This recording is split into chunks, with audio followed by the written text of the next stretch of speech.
Great things happening in Indianapolis are not accidental. There's an unusual, close, cooperative working relationship between the public and private sector, between the governmental leaders of Indianapolis community and the business leaders of this area. There's emerging within the business community itself a new leadership that has verve, vitality, and imagination and saying, we have a great community. Let's get on and tell others about it, so that no longer will Indianapolis have a bland image, but we'll be able to tell others, as well as ourselves, that we have a unique quality of life in this great city. It's been well chronicled about how Indianapolis is a sleepy little village. So Indianapolis had not yet made the transition into a dynamic community. In 1965, John Barton was the mayor and brought a group of civic leaders together, and they were frustrated. They wanted to move Indianapolis ahead, and they didn't think it was going to happen. So they looked at organizations around the country, and the Greater Pittsburgh-Allegheny Alliance was a good one that they copied, in which they brought the leadership of that whole area and region together, along with the political officials, and said, how can we move our city ahead? So that was the template that the GIPC was formed. GIPC has worked through task forces, and that's been kind of its claim to fame and one of its successful approaches. Indianapolis needed water resources. Today, we probably need them again. But the planning for Eagle Creek Park and Reservoir was one of the initial activities of GIPC back in the late 60s. Then take Dick Lugar. Some significant efforts early on is that Lugar thought there could be a better way the local government could deliver the services and speak to people's needs and collect taxes. That was looked at through a government reorganization task force, which ultimately led to the creation of Unigov. Hudnut came in '76. Hudnut also had a lot of energy. We saw the Progress Committee as something, as a vehicle of leadership. The success of GIPC is tremendous. I mean, it's had an incredibly positive impact on our community. Response to the desegregation order that happened in the late 70s in our community. Cities across the country were having riots and as a part of the forced busing issue. And we wanted to avoid that here in Indianapolis. And Mayor Hudnut asked the Progress Committee to take on that task and to ensure that we would have a smooth integration of busing in Indianapolis. And largely because of GIPC, we had that. We built a 12-foot by 12-foot model of downtown and invited the public to come in and dream about the future of this city. And we invited all the developers, everyone who had a plan, whether it was historic preservation or a storefront, or the dreams about Wright River State Park, or the unfolding of IUPUI, came in and explained it, and it was neutral ground. And the enthusiasm started. People were saying, my God, that's possible in our city? Because we didn't have a lot of opinion of ourselves. It's not negative, but we're kind of aw shucks, and we were developing a little more pride in our city. And then once you do things and you start implementing these things, Indianapolis was still the best kept secret. During the time that I was chair under the Ballard administration, we were particularly proud of our involvement in the referendum for the now Sidney and Lois Eskenazi Hospital.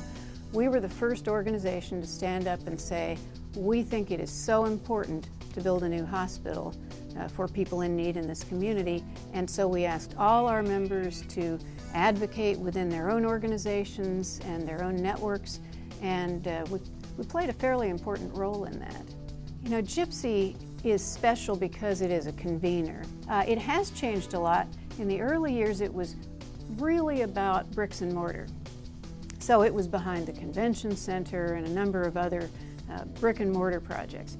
And then as the years progressed, it wasn't really needed for that so much as it was needed for structural issues, infrastructure issues in the social infrastructure of the community. So it became much less a brick and mortar organization and more a conceptual organization.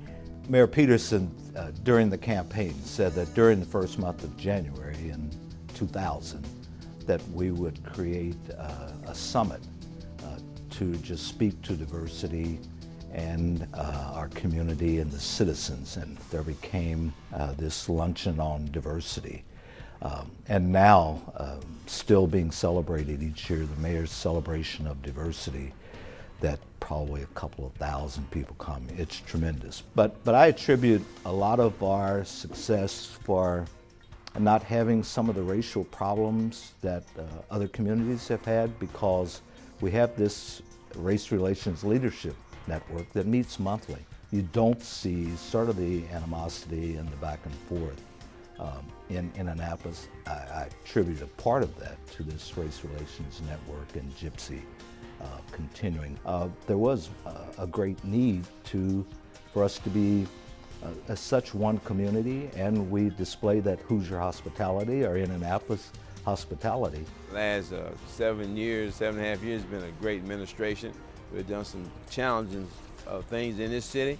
I've seen lots of development in community, lots of business growth. Plan 2020 has been exciting to see new redevelopment, plan for the community moving forward for the new generation, and getting newer people and that weren't even born perhaps when I first got involved, engaged in our city to make sure that the quality of life for all the residents is where they should be for everyone. I think just keeping that cross-section of persons involved, focused on Indianapolis, how can we become better? We certainly don't want to become complacent in all that we've accomplished. We also have to be flexible enough that we address what's going on in our community.